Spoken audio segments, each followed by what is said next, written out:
My name is Eglay Weiland. I'm a volunteer in the free store, principally. I also serve on the board. I also serve as kind of an ad hoc translator. I speak French. So we get quite a few Africans from West Africa who speak French. I also have some understanding of Spanish, even though I don't speak a lot. And many people come who are from different cultures, and we like to be able to speak to them and answer questions. I'm basically the greeter. When people come downstairs to shop in our free store, I say hello, I answer questions, I give them a bag that they're allowed to fill. It's a large plastic bag.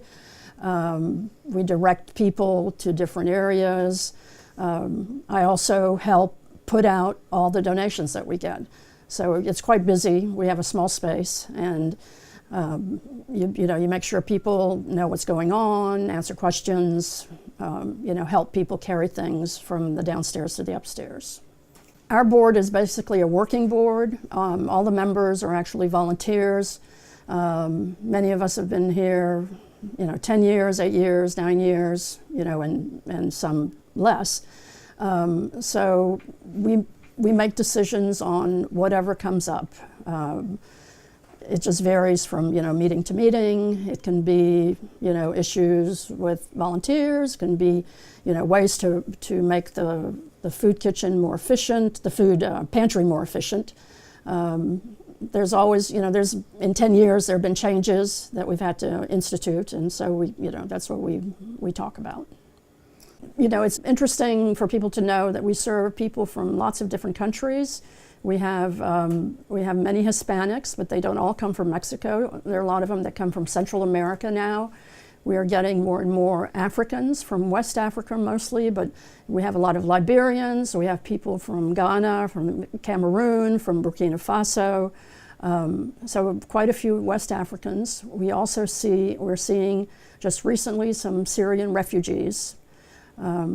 So it's sort of an international community of people that show up. And these are infants all the way up and down here, boys and girls.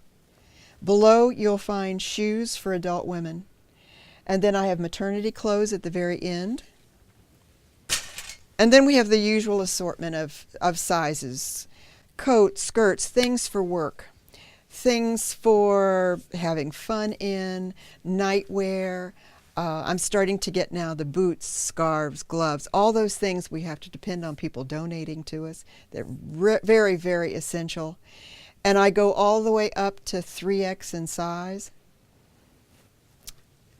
Need more children's shoes, but we do try to keep shoes here, boots, and school uniforms. Those are things, a lot of our public schools around here, the children wear uniforms.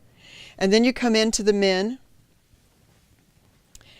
I have to keep a lot of work clothes for our men, and I look for a lot of the heavy-duty shoes, heavy-duty socks, and boots for them.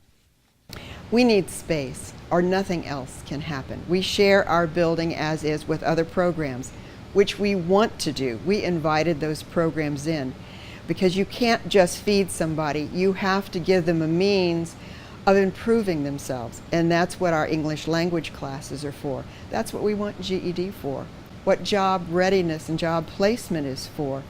So it's, we often say in St. Vincent's de Paul, it's not just the handout, it's the hand up. These are hardworking people, and whatever we can do to make that happen, we want to. Now, space though, that means for storage. I have to be able to bring in more food. I have no place right now to put additional food. We have tons of clothing given to us, but I have no storage place for it. So I get to keep what I can put out right now, and the rest has to be donated to another agency that does have storage space. That's a lot of loss to our clients, but at this point we don't have any choice until we can find a way to expand. If you would like to partner with the Bishop Griffen Center, make a contribution, or volunteer, please call 614-338-8220. That's 614-338-8220.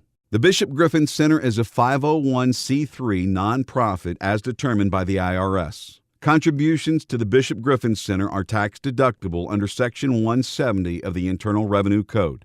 Thank you for your continued support of the Bishop Griffen Center in helping us provide much-needed care and services for those families in our community.